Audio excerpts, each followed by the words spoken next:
Hello friends, நான் தான் உங்கள் தமிழ் கார்மிக் பேசுகிறேன். நம்ம எந்த வண்டி பார்க்க போகிறோம்னா ஷிஃப்ட்டு. இதில் என்ன ப்ராப்ளம்னாக்கா, நமக்கு வந்து கஸ்டமர் வந்து கால் பண்ணாங்க. இந்த மாதிரி கியர் வெளியில் கிளச்சு ஏற்றிட்டு நீங்கள் கொடுத்தீங்க, அதுக்கப்புறம் கியர் வெளியிலன்னு சொன்னாங்க. நம்ம வந்து ஆல்ரெடி ஒரு க்ரீன் புஷ் வச்சு நம்ம கியர் பாக்ஸ் சைடில் வரும்போது நம்ம வந்து ஃபிட் பண்ணி தான் கொடுத்தோம். அந்த பிளாக் கலர் புஷ் அது வந்து ஒரிஜினல் கிடைக்காதுனால நம்ம வந்து ஓம்னிக்கு போடுற கியர் ராடு புஷ் வந்து நம்ம போட்டு கொடுத்தோம்.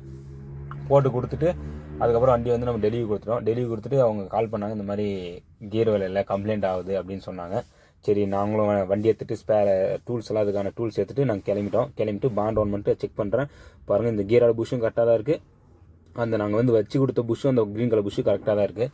அப்புறம் இந்த இன்ஜின் ரூமில் கம்ப்ளைண்ட் இல்லை அப்படின்னு கன்ஃபார்ம் ஆயிடுச்சு. அதனால் நான் வந்து மறுபடியும் பானட்டை க்ளோஸ் பண்ணிவிட்டு நான் வந்து கியர் போடுறோம் பார்த்தீங்களா, இந்த கியர் லிவர்கிட்டே வந்துட்டேன். கியர் லிவர்கிட்ட வந்துட்டு அங்கே வந்து அந்த கியரோட கவரை கழட்டி பார்த்தா அங்கே தெரியுது, இந்த இடத்துல வந்து அந்த பிளாக் கலர் புஷ் வந்து போயிட்டுருக்கு.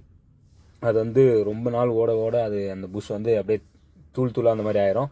அதுக்கப்புறம் நான் என்ன பண்ணேன், எல்லாத்தையும் கழட்ட ஆரம்பிச்சு அதோட சைடு கவரு, இந்த கவரை கழட்டும்போது பின்னாடி 2 பட்டன் இருக்கும், அந்த பட்டனை கழட்டிக்காங்க.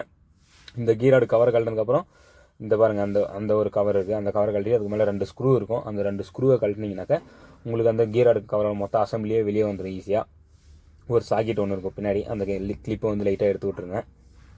பாருங்கள், இந்த இடத்துல நான் 2 ஸ்க்ரூவை கழட்டிட்டு அது வந்து வெளியே எடுத்துட்டேன். அதுக்கப்புறம் அந்த லாக்கும் சாக்கெட் வந்து எடுத்து விட்டு செக் பண்ணி பார்த்தா இந்த பாருங்கள், இந்த இடத்துல வந்து பிளாக் கலரில் கம்பெனியோட புஷ் வந்து பிளாக் கலரில் கரெக்டாக லாக்கிங்காக கொடுத்துருப்பாங்க.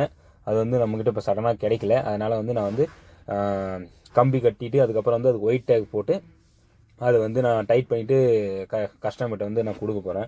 பாருங்கள், கட்டுக்கம்பி கொஞ்சம் எடுத்துகிட்டு ஒரு 2 ஒயிட் டேக் எடுத்தால் போதும். 2 ஒயிட் டேக் இல்லை 3 ஒயிட் டேக் எடுத்து அந்த மாதிரி போட்டு நல்லா டைட்டாக கட்டி கொடுத்துருங்க. கட்டி கொடுத்துட்டிங்கனாக்கா உங்களுக்கு சரியாக போகும். இந்த ஒயிட் கலரில் இருக்குது பாருங்கள் லாக்கு, அது வந்து நம்ம வந்து உள் சைடில் போடக்கூடாது, வெளி சைடில் தான் போடணும். ஏன்னா உள் சைடில் போட்டால் கீர் விழாது, வெளி சைடில் தான் அதை போடணும். நம்ம அது மாற்றி போட்டிங்கனாக்கா கீர் விழாது. அதுக்கப்புறம் நான் எல்லாத்தையும் வந்து அசம்பிள் பண்ணிட்டேன். கியர் இதை வந்து எல்லாமே அசம்பிள் பண்ணி செக் பண்ணி பார்த்தேன், கரெக்டாக கீர் விழுது. அப்புறம் கஸ்டமர்கிட்ட வந்து சாவி கொடுத்துட்டேன். இந்த வீடியோ வந்து உங்களுக்கு பிடிச்சிருந்தா மறக்காமல் நம்ம யூடியூப் சேனலை சப்ஸ்கிரைப் பண்ணிடுங்க, ஒரு லைக் போட்டு விட்ருங்க.